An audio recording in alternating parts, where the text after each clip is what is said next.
नमस्कार, मैं रचना शर्मा चढ़ती कला टाइम टीवी देख रहे सभी दर्शकों का स्वागत करती हूं। आप देख रहे हैं हरियाणा न्यूज। समाचारों की शुरुआत से पहले एक नजर आज की मुख्य सुर्खियों पर।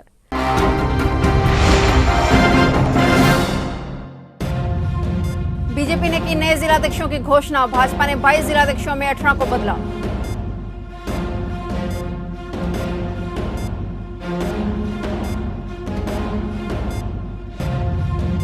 विनेश फोगाट राजीव गांधी खेल रत्न के लिए नामांकित। ओलंपिक में खाई चोट से किया मुकाबला।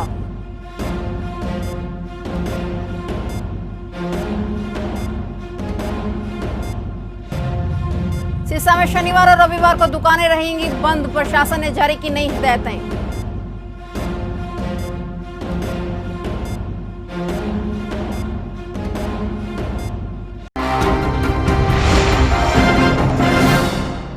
और अब समाचार विस्तार से।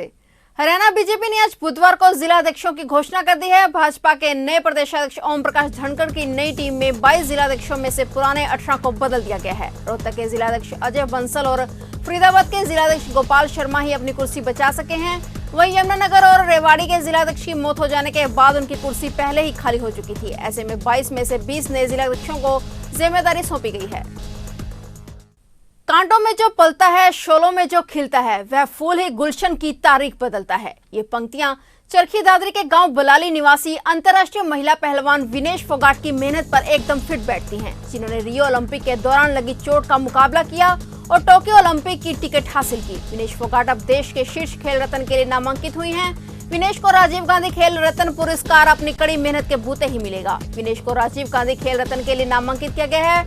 विनेश फोगाट की इस उपलब्धि पर जहां चरखी दादरी नहीं बल्कि देश भर के खेल प्रेमियों के लिए बड़ी उपलब्धि है। परिजनों ने विनेश की इस उपलब्धि पर उसकी कड़ी मेहनत का फल बताया है। सिरसा जिले में संक्रमण के फैलाव को रोकने के दृष्टिगत बाजार की दुकानों के खुलने व बंद करने संबंधी समय में बदलाव किया गया है। अब हर शनिवार व रविवार को बाजार बंद रहेंगे, जबकि अन्य दिनों में दुकानें खुलने का समय प्रातः 9 बजे से शाम 6:30 बजे तक रहेगा। नियमों की उल्लंघना करने वालों के खिलाफ समुचित कार्रवाई अमल में लाई जाएगी। मेडिकल हॉल, दुग्ध उत्पाद व डेयरी की दुकानें, पेट्रोल पंप हर रोज सुबह 8 से शाम 8 बजे तक खुले रहेंगे। होटल, ढाबे, रेस्टोरेंट, कैफे आदि भी प्रातः 9 से शाम 8 बजे तक ही सर्विस उपलब्ध करवाई जा सकेगी। रात 8 बजे के बाद इनमें बैठकर भोजन करने पर पाबंदी रहेगी। रात 10 बजे तक पैकिंग के माध्यम से होम डिलीवरी की जा सकेगी।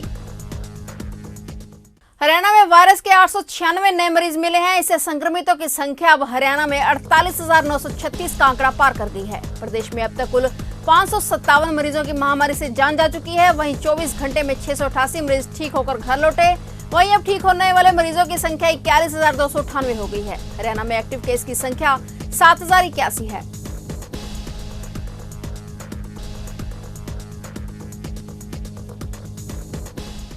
साइबर सिटी में देर रात से रुक रुक कर हो रही बारिश के बाद हर तरफ पानी ही पानी नजर आ रहा है। कुछ घंटों की बारिश ने ही शहर के जल निकासी की व्यवस्था की पोल खोल दी।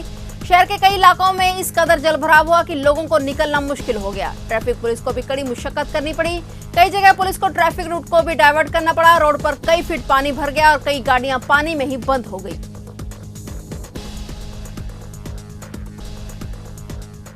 करनाल के स्टोंडी गांव में एक युवक के नहर में डूबकर लापता होने का मामला सामने आया है। दरअसल कल 3 दोस्त गांव में बनी नहर पर नहाने के लिए गए, जिनमें से 2 ही वापस लौट कर आए।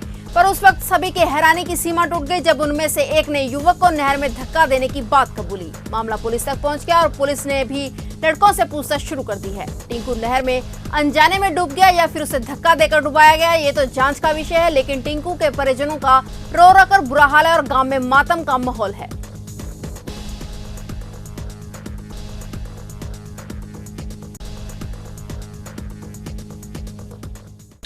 गांव से यहाँ आए थे, नहर पे आए, जो बम मारे को पता लगा और एक उसमें से डूब गया। 2 वापस अपने घर गए और उन दोनों को रात पूछा गया पुलिस की मौजूदगी में गांव वालों के सामने।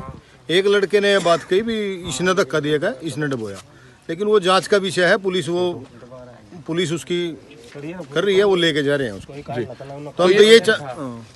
तो ये किसने कबूली है ये बात?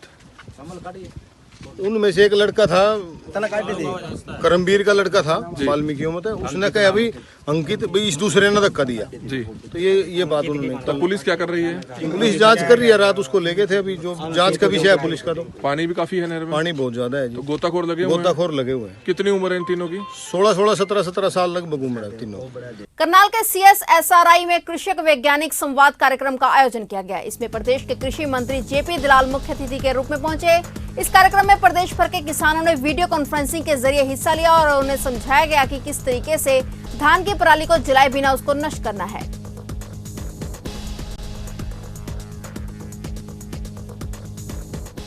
किसान पराली में आग लगाते हैं, उससे जमीन की जो धरा की उपजाऊ शक्ति खराब होती है, मित्र कीट मर जाते हैं और किसान को नुकसान होता है, वातावरण को नुकसान होता है, मानवता को नुकसान होता है।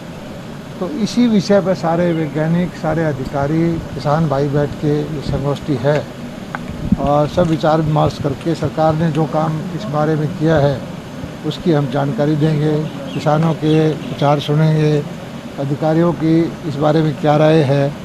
मुद्दा ये है कि किसान की आमदनी बढ़े, पर्यावरण भी बचे, किसान को किसी तरह का नुकसान ना हो, ऐसी विधि, ऐसे तरीके निकलें जिससे पर्यावरण भी बचे और किसान को सुविधा रहे।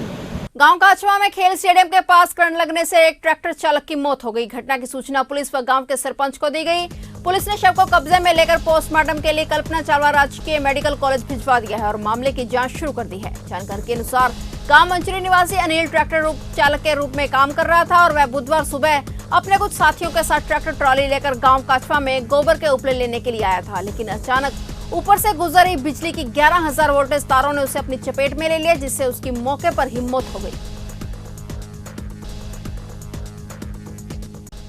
यह सुबह थाने में सूचना प्राप्त हुई थी कि गांव काचवा में अनिल स्नो मायाराम जो ट्रैक्टर ट्राली पे गांव से अपना गोबर के उपले खरीद के लोड कर रहे थे और उस टाइम ऊपर बिजली की तारों से टच होने से उसकी डेथ हो गई है मौके पे।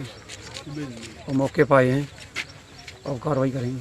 हरियाणा में महामारी की स्थिति लगातार बिगड़ती जा रही है। अब सीएमओ में भी वायरस की एंट्री हो गई है। सीएम मनोहर लाल के IT कंसल्टेंट ध्रुव मजूमदार अब पॉजिटिव पाए गए हैं, जिसके चलते उन्हें क्वारंटाइन कर दिया गया है, जबकि सीएमओ के अन्य स्टाफ का पूरा एहतियात बरतने के लिए निर्देश दिए गए हैं।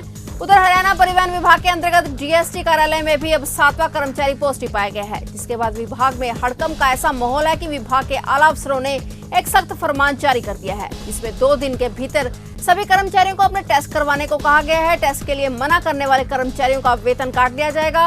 18 अगस्त यानी बीते कल से वेतन कटौती के आदेश जारी कर दिए गए हैं। हिसार जिले में महामारी की वास्तविक स्थिति का पता लगाने के लिए बुधवार से सीरो सर्वे शुरू कर दिया गया है। जिले में सीरो सर्वे के लिए 16 जगह चिन्हित की गई हैं। स्वास्थ्य विभाग की ओर से 16 टीमें बनाकर चिन्हित किए गए इलाकों में सर्वे के लिए भेजा गया है। स्वास्थ्य विभाग का लक्ष्य 2 दिन में 850 सैंपल करने का है। सीरो सर्वे के तहत स्वस्थ लोगों के खून के नमूने लेकर एलाइजा टेस्ट करके पता लगाया जाएगा कि किसी व्यक्ति को पहले महामारी हुई थी या नहीं। इससे पहले सर्वे करके उन्हें एलाइजा टेस्ट करने के लिए मनाया जाएगा। फिलहाल हरियाणा न्यूज में इतना ही। तब तक के लिए देखते रहिए चढ़ती कला टाइम TV और मुझे दीजिए इजाजत। धन्यवाद।